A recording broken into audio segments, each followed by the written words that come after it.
In the UK there are 4 native species of frogs and toads, and also several introduced species.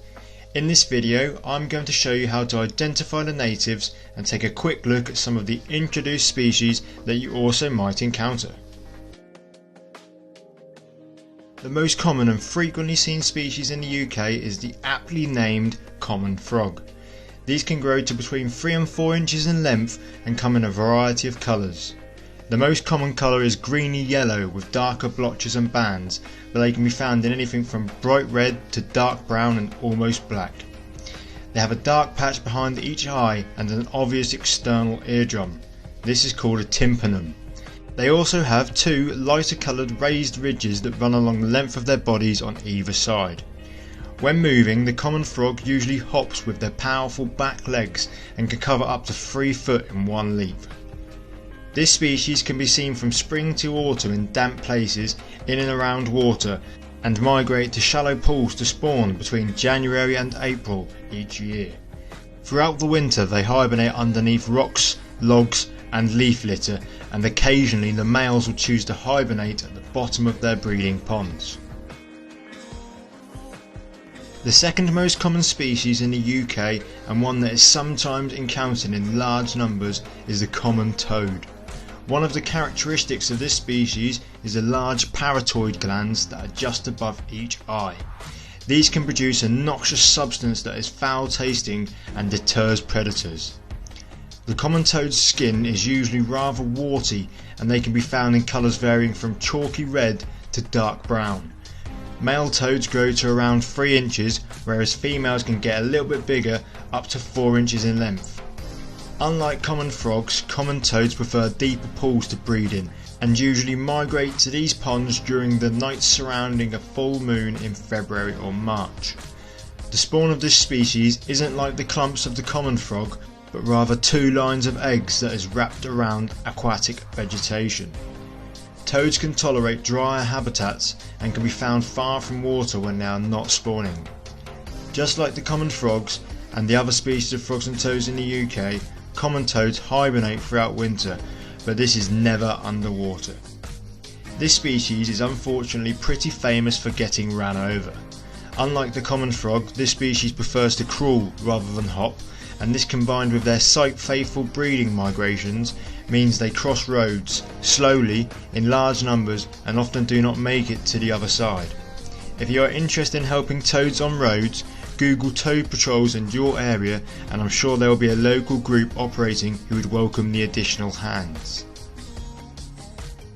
The natterjack toad is pretty rare in the UK and is only found in a few coastal sites.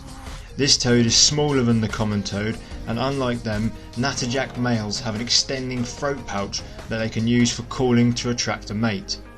The spawn of this species is similar to that of the common toad in that it is laid in strings, but natterjacks only produce 1 line of eggs instead of 2. Although the general appearance of a natterjack is similar to a common toad, there are a few main differences. Natterjacks are smaller, they grow to only 2.5 inches. They always have a lighter line known as a dorsal stripe running down the centre of their backs, and their warts are often lighter coloured than the rest of their body.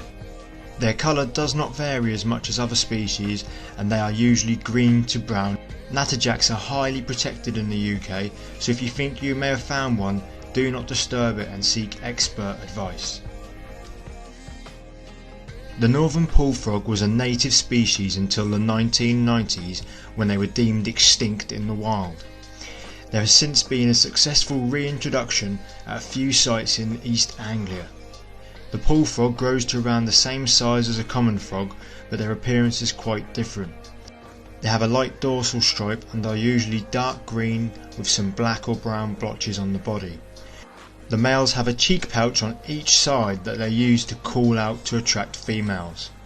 The pool frog spawns late into the year around June or July time, and their spawn is similar to that of the common frog but with smaller clumps, and the eggs are slightly lighter.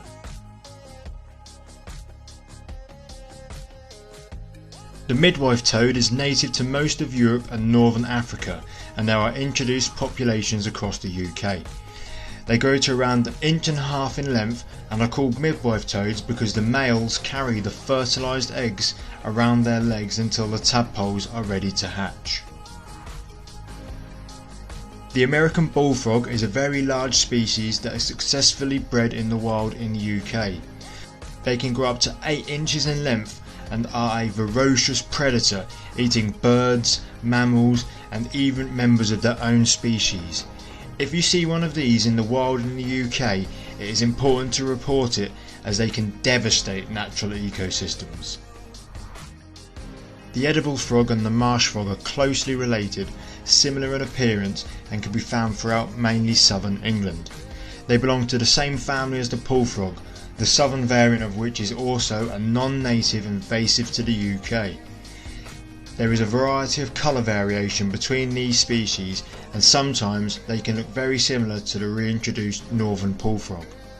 Edible frogs can get a bit larger than pool frogs and marsh frogs, and as their name suggests, they are the species that is eaten in parts of Europe.